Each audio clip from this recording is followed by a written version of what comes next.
समर्थ अकॅडमीमध्ये तुमचे सर्वांचे स्वागत आहे। तर हा व्हिडिओ मी TET 2025साठी बनवत आहे।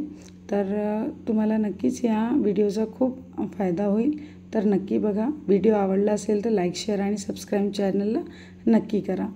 तर सर्वात आधी मी माझं इंट्रोडक्शन देत असते। माझं नाव विशाखा आहे आणि आम्ही एक टीचर आहे।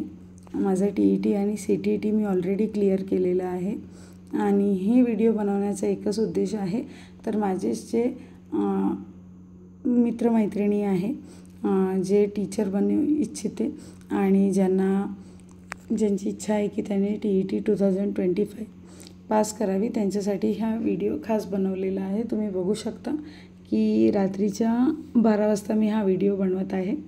तर चला सुरू करूया।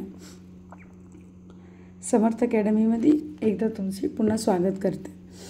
बालक केंद्रित शिक्षण पद्धतीचा मुख्य उद्देश काय आहे? तर बालक केंद्रित शिक्षण पद्धतीचं मुख्य कारण बालकाच्या गरजा व क्षमतांना केंद्रस्थानी ठेवणे हे आहे। पियाजे यांच्या संज्ञात्मक विकासाची पहिली अवस्था कोणती? पियाजे यांच्या संज्ञात्मक विकासाची पहिली अवस्था म्हणजे संवेदन गती अवस्था। Zone of proximal development ZPD, जे की खूप इम्पॉर्टंट प्रश्न आहे आणि TET आणि CTET दोन्हीमध्ये विचारले जाते। तर ही संकल्पना कोणी मांडली आहे? तर ही संकल्पना वायगॉस्कीनी मांडलेली आहे। प्रकल्प पद्धतीचे जनक कोण? प्रकल्प पद्धतीचे जनक हे किलपॅट्रिक यांना म्हटलेले आहे।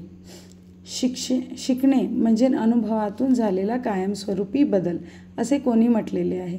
शिकणे म्हणजे कायमस्वरूपी बदल हे स्किनर यांनी म्हटलेले आहे। अभ्यास ही एक सामाजिक प्रक्रिया आहे हे मत कोणाचे? अभ्यास ही एक सामाजिक प्रक्रिया आहे हे जे मत आहे ते वायगॉस्कीचे आहे। ब्लूमच्या वर्गीकरणात विश्लेषण कोणत्या स्तरावर येते? ब्लूमच्या वर्गीकरणात विश्लेषण हे उच्च संज्ञात्मक स्तरावर येत असते। खेळाच्या माध्यमातून शिकण्याला काय म्हणतात?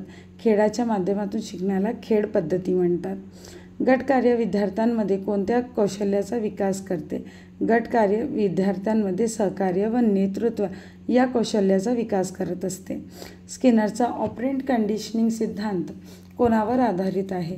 स्किनरचा ऑपरेंट कंडिशनिंग सिद्धांत हे बक्षीस व प्रतिसादावर आधारित आहे। शिक्षकाने वर्गातील संथ गतीने शिकणाऱ्या विद्यार्थ्यांशी काय करावे?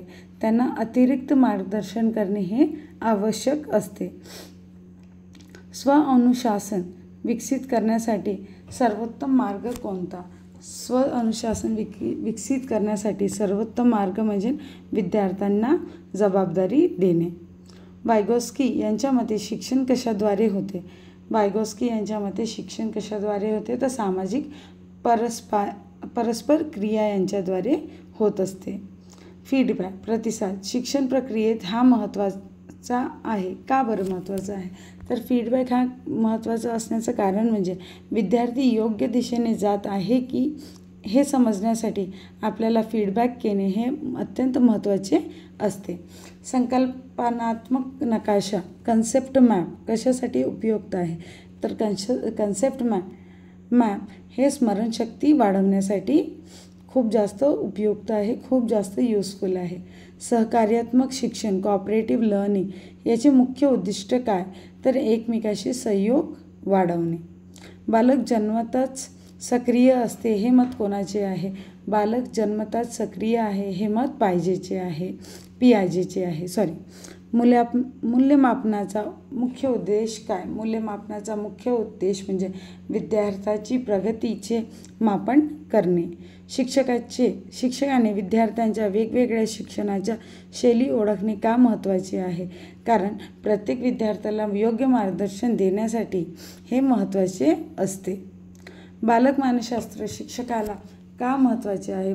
मानसशास्त्र शिक्षकाला विद्यार्थ्यांच्या गरजा समजण्यासाठी अत्यंत महत्त्वाचे आहे। बालकाच्या सामाजिक विकासासाठी कोण सर्वाधिक प्रभावी असते?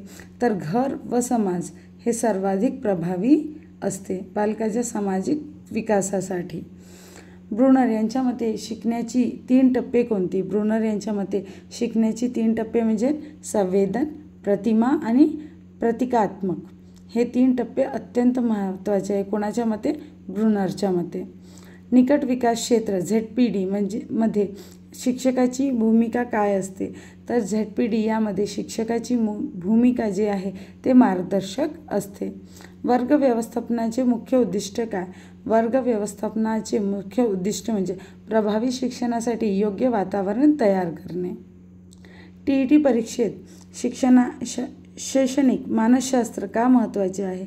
विद्यार्थी व शिक्षक यांचे वर्तन समजण्यासाठी शैक्षणिक मानसशास्त्र हे अत्यंत महत्त्वाचे आहे. तर हे 25 प्रश्न होते जे की खूप महत्त्वाचे आहे TET 2025साठी. व्हिडिओ आवडला असेल तर लाईक, शेअर आणि सबस्क्राईब नक्की करा.